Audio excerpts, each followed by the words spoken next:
नमस्कार, दुआ सलाम, जय श्री राम। मैं संजीव कुमार श्रीवास्तव अपने चैनल के माध्यम से अभी हम उपस्थित हैं सर नरकटियागंज के दिवलिया जो कि विधायक जी हैं और भाकपा माले के विधायक के आवास पे। और जैसा कि बिहार राज्य पंचायत सचिव संघ का जो है 3 तारीख से जो हड़ताल है और उनके 9 सूत्री मांगों को लेकर, और वो मांग क्या है, पंचायत सचिवों का स्थानांतरण पदस्थापन नियमावली बनाया जाए, पंचायत सचिवों को ग्रेड पे 2000 से बढ़ाकर 2800 किया जाए और पंचायत सचिवों के प्रखंड पंचायत राज पदाधिकारी के पद पर प्रोन्नति की उम्र सीमा समाप्त की जाए।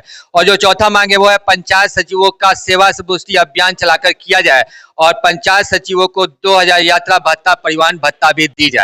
और साथ के साथ सामान्य प्रशासन विभाग के निर्णय के आलोक में पंचायत सचिवों के पदोन्नति हेतु पद चिन्ह किया जाए। और जो सातवां मांग है वो है कार्यरत सेवानिवृत्त एवं मृत पंचायत सचिवों का एसीपी और एमएसीपी का लाभ अविलंब दी जाए। और उसके अलावा कार्यालय अवधि के बाद रैंडम जांच के नाम पर प्रताड़ित करना बंद की जाए और पंचायत सचिवों को अभिकर्ता ठेकेदारी कार्य से मुक्त की जाए।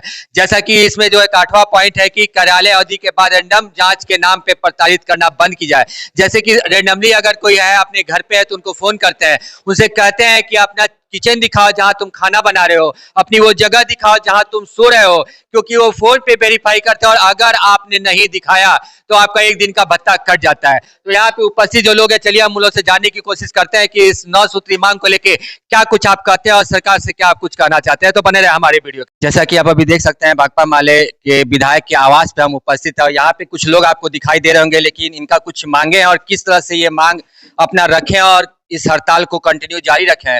चलिए यहाँ पे उपस्थित जो लोग हैं उनसे हम जानने की कोशिश करते हैं। तो सर, सबसे पहले अपना नाम बताएं, खड़े हो जाइए। मेरा नाम अजीत कुमार मिश्रा है।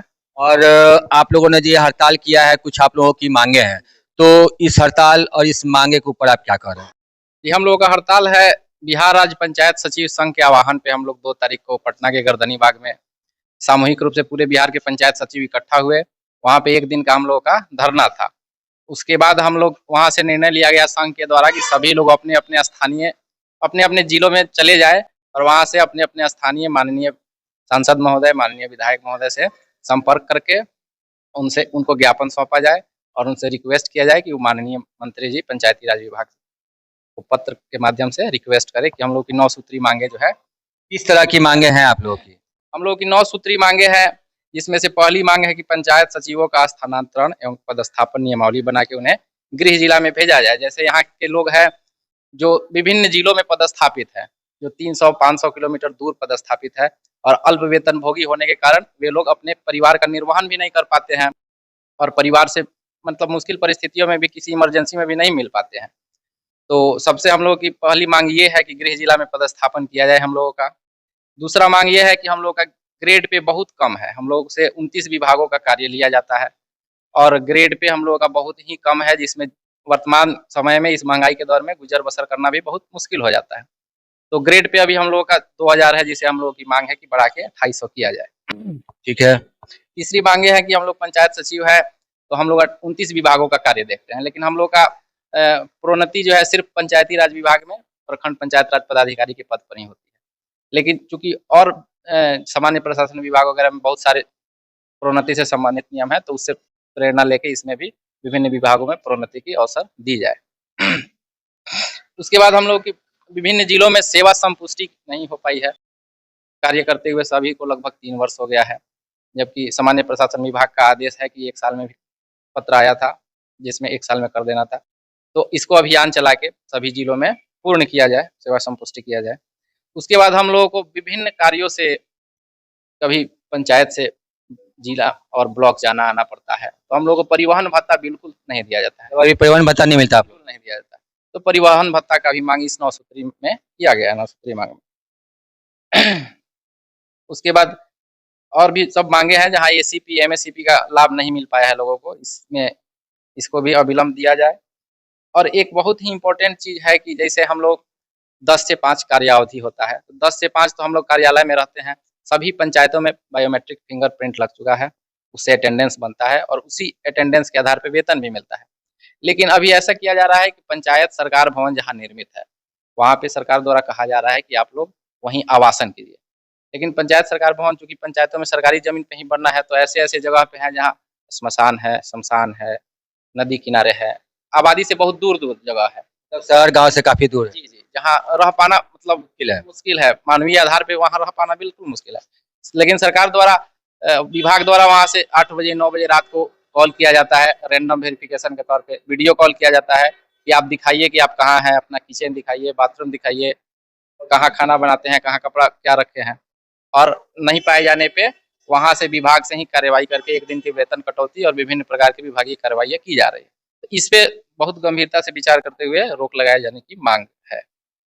जैसा कि आप देख सकते हैं इनकी जो 9 सूत्री मांग अभी इन्होंने बताया कि किस तरह की ये मांगे हैं और इस पे उपस्थित जो लोग यहाँ पे चलिए उन लोगों से भी जानना चाहते हैं कि ये जो मांगे 9 सूत्री मांगे जो की गई हैं ये किस हद तक ठीक है और इस मांगों को लेकर आप क्या कहते हैं। तो सर आप अपना परिचय देते हुए बताएं कि जैसे कि आपने देखा कि आप लोग यहाँ पे बैठे हैं और जो 9 सूत्री जो मांग की डिमांड रखे हैं तो इसको लेके किस तरह की कठिनाई और परेशानी आपको मतलब झेलना पड़ता है। मेरा नाम अशरफ अली है। मैं पश्चिमी चंपारण के मैनाटांड प्रखंड के सकरौल पंचायत से हूँ। बिहार के लगभग सबसे नॉर्थ क्षेत्र में पड़ता है ये पश्चिमी चंपारण, और मेरी पोस्टिंग बिहार के सबसे साउथ डिस्ट्रिक्ट गया में हुई है। 395 किलोमीटर 400 के आसपास है यहाँ से तो डिस्ट्रिक्ट। अपने परिवार घर से काफी दूर। इतना दूर है, हमको आने के लिए सोचना पड़ता है। अगर 2 दिन की भी छुट्टी हो तो हम नहीं आ पाते हैं। दिल्ली जाना नरकटियागंज बेतिया से आसान है, लेकिन गया जाना यहाँ बेतिया से मुश्किल है। हमको यहाँ से 3 बार बस चेंज करना पड़ता है, उसके बाद कहीं ट्रेन पकड़ना पड़ता है, कहीं ऑटो पकड़ना पड़ता है, तब जाके हम पहुँच पाते हैं और आ पाते हैं। कहने का मतलब ये 2 दिन की अगर छुट्टी मिलती है तो आप घर नहीं आ जा सकते हैं, वो रास्ते में ही निकल जाए। अगर इमरजेंसी हो तो ही आता है आदमी 2 दिन की भी छुट्टी में। ये स्थिति है बिहार में रह के भी, तो आप अंदाजा लगा सकते हैं कितना मुश्किल काम है। पहला जो नंबर है पंचायत सचिवों का स्थानांतरण एवं पदावन नियमावली बनाई जाए। हाँ, देखिए हम लोगों का जो पहले ही से पोस्टिंग रही है डिस्ट्रिक्ट कैडर रही है, और होम डिस्ट्रिक्ट में ही स्थापना हुआ है, पदस्थापन हुआ है हम लोगों का। लेकिन इस बार पता नहीं सरकार की क्या मंशा थी, समझ में नहीं आया। राजस्व कर्मचारी और पंचायत सचिव दोनों के साथ ऐसा क्या दुश्मनी था कि ऐसा किया गया। यहाँ से रैंडमली सबको डिस्ट्रिक्ट अलॉट कर दिया गया, जिसमें पश्चिमी चंपारण के लगभग हम लोग 7-8 लोग हैं जो गया डिस्ट्रिक्ट में पहुंचे हैं यहाँ से। क्या करना चाहिएगा सरकार को इसको लेकर। सरकार को यही कहेंगे कि हम लोगों की मजबूरी को समझे। हम लोगों के भी अपने फैमिली है, बाल बच्चे हैं, चाहे जो भी है या होंगे, तो इस सब को देखते हुए हम लोग होम डिस्ट्रिक्ट करने का मतलब कि कोशिश करें। जो भी नियम में बदलाव करना हो उसके लिए करें, और वो भी अगर नहीं हो सकता है तो कम से कम पास का जो डिस्ट्रिक्ट है वो करने का एकदम पूरा कोशिश किया जाए, ताकि देख सकते हैं आप जैसे कि इनका कहना भी बिल्कुल जायज है क्योंकि परिवार जहाँ पे है और अगर चाहे भी कि घर पे जाके वापस आना तो ये पॉसिबल नहीं है क्योंकि इनका कहना है कि अगर उनके पास के डिस्ट्रिक्ट में हो तो उन्हें आने जाने में आसानी होगी और साथ के साथ अपने घर परिवार को भी देख पाएंगे। जैसा कि आप देख सकते हैं हमारे समक्ष भाकपा माले के विधायक सर उपस्थित हैं और चलिए हम इनसे इनकी जुबानी जानते हैं और जैसे कि आज जो ये हड़ताल पे जो 9 सूत्री मांग को लेकर यहाँ पे जो लोग बैठे हैं उनको क्या कुछ कर रहे हैं और कैसे उनको दिशा निर्देश दे रहे हैं। तो स्वागत है आपका हमारे चैनल पे। तो सबसे पहले आप अपना परिचय दें। वीरेंद्र प्रसाद गुप्ता, सिकटा से एमएलए और भाकपा माले सेंट्रल कमेटी सदस्य। सर जैसे कि को आपके श्रोताओं दर्शकों को सर जैसे कि मैं देख पा रहा हूँ ये जो 9 सूत्री मांगे इनकी की गई है और कहीं ना कहीं देखा जाए तो ये मांग जायज है क्योंकि जिस हिसाब से देखा जा रहा है कि जो डिस्ट्रिक्ट है वो काफी दूरी पे दी गई है ताकि वो अपने घर पे आ जा भी नहीं सके, साथ साथ अपने मतलब वर्किंग के साथ साथ अपने परिवार को भी नहीं देख पाए। उसके अलावा भी बहुत सारी मांगे हैं, तो इसको लेके आप क्या दिशा निर्देश देते हैं और क्या कहना चाहते हैं।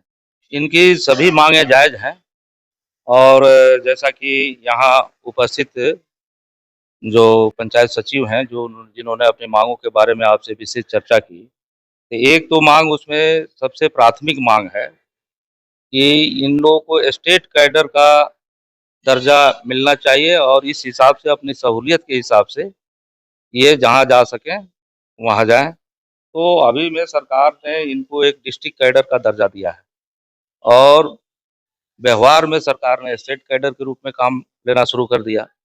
तो डिस्ट्रिक्ट कैडर का दर्जा है तो डिस्ट्रिक्ट के लिए होना चाहिए, उसी डिस्ट्रिक्ट में होना चाहिए।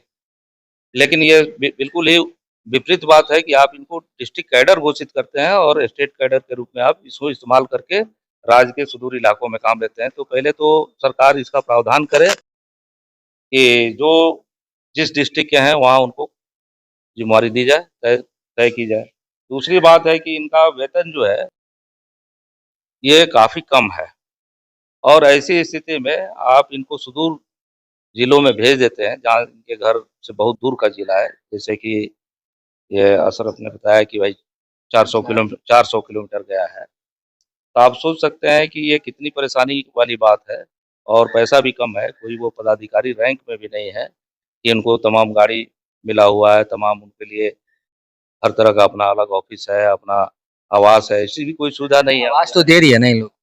अब आवास तो जैसे आप सोच सकते हैं कि सरकार की जो स्थिति है कि वो कर्मचारी को, लेबर को कुछ समझती नहीं। वो समझती है कि ये पुराने ज़माने के गुलाम हैं और गुलामों को किसी तरह रखा जा सकता है। तब तो ये सोचना होगा कि आज कोई भी है तो उसके अपने बाल-बच्चे तो हैं, तो वो पढ़ेंगे। तो पढ़ने वाली जगह पर तो उनको रखना होगा बाल-बच्चों को। अब वो कह रहे हैं कि आप पंचायत भवन जो है, उस पंचायत भवन में रहिए और पंचायत भवन जो है वो पूरे इंटीरियर है। अब कोई आप 400 किलोमीटर दूर रखते हैं किसी कर्मचारी को, पंचायत सचिव को, और कह रहे हैं कि आप पंचायत भवन में रहिए, उसमें भी उसके सिंगल रहने की व्यवस्था है, उसके बाल-बच्चों के साथ रहने की व्यवस्था नहीं। पंचायत भवन उसी हिसाब से बनाया जाता है जहाँ से 4-5 गांव के बीच में वो। हाँ, तो वो अकेले रहने की उनकी व्यवस्था है। तो कुल मिला करके सरकार का ये बेतुका काम है और इसको सरकार अविलंब इसमें बदलाव करे। तो हम ये समझते हैं कि इन लोगों की मांग जायज़ है। बाकी इस मांग में तो उन पर कोई आर्थिक बोझ नहीं पड़ रहा है। इस सरकार को इसको करने में कोई दिक्कत नहीं होनी चाहिए। बाकी जो इनका पे ग्रेड बढ़ाने की बात है और अन्य आर्थिक लाभों की बात है, तो सरकार अपनी वित्तीय स्थिति के आधार पर देर सवेर फैसला ले सकती है।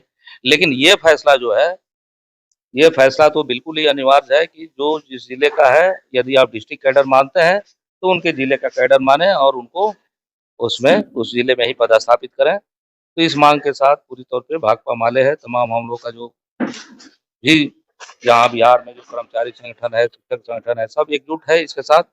और सरकार का जो है ये मजदूर कर्मचारी विरोधी रवैया है, ये बंद होना चाहिए। सर जैसा कि पता चल रहा है ये हड़ताल काफी दिनों से हो रहा है। हड़ताल की शुरुआत हुई है अभी 3 तारीख से 3 तारीख से शुरुआत हुई है, लेकिन ये अगर सरकार सहानुभूति पूर्वक अपने इस फैसले में सुधार नहीं करती है, तो ये इस तरह से समझिए कि हड़ताल लंबी जा सकती है और इनके साथ-साथ मजदूर किसान भी सब एकजुट होंगे, क्योंकि यहाँ जो लोग बैठे हुए हैं, ये कोई बहुत उच्च तबके के लोग नहीं हैं। ये मजदूरों किसानों के बीच से ही आते हैं और सबके अपने परिवार समाज हैं, तो समाज भी इनके साथ में खड़ा होगा, किसान मजदूर भी साथ में खड़े होंगे, क्योंकि बिल्कुल ये जायज़ मांग है। और सरकार अपना तुगलकी जो पूरा नियम कानून बनाए हुए है कि डिस्ट्रिक्ट कैडर है और पूरा स्टेट कैडर की तरह कहीं से कहीं भेज दे रहा है, तो इसको उनको वापस करना होगा और इनको इसके अलावा दूसरा उनके लिए रास्ता भी नहीं है, उनको करना होगा। देखा आपने कि किस प्रकार सर ने बताया और इनका कहना भी बिल्कुल जायज है कि अगर आप डिस्ट्रिक्ट लेवल पे उनको ज्वाइन कराए तो स्टेट लेवल पे काम नहीं कराए। अगर स्टेट लेवल पे काम करा रहे हैं तो उनको उन्हीं के हिसाब से भत्ता दे, ताकि उनको आने जाने के कन्वेंस के साथ साथ वहाँ रहने का भी उनको भत्ता मिल सके। और साथ के साथ जो इनकी 9 सूत्री मांगे हैं, सरकार से मैं कहूँगा कि ये जो मांगे हैं बिल्कुल जायज है, इसमें किसी प्रकार की कोई परेशानी नहीं है इस मांग को एक्सेप्ट करने में। तो अति शीघ्र इस मामले को संज्ञान में ले और संज्ञान में लेते हुए जो है इनकी मांगे मैं आशा करता हूँ आप जरूर पूरा करेंगे। और जहाँ तक सर ने बताया कि ये लोग जो है एक उसी किसान वर्ग के फैमिली से जो आए हुए हैं, ताकि कहीं ना कहीं इनको भी 2 पैसे मिले। अगर वो बाहर रहते हैं, अपने गांव, अपने शहर, अपने परिवार, अपने बाल बच्चे से अलग रहते हैं, तो उनको आने जाने में कन्वेंस भी रहता है और साथ साथ वहाँ रहने खाने पीने में भी कन्वेंस रहता है और बाकी बहुत तरह की जो खर्चा होती है। लेकिन अगर वो घर पे अपने डिस्ट्रिक्ट में रहते हैं तो शायद वो अपने व्हीकल से आ जा सकेंगे और अपने परिवार की देखभाल भी कर सकेंगे।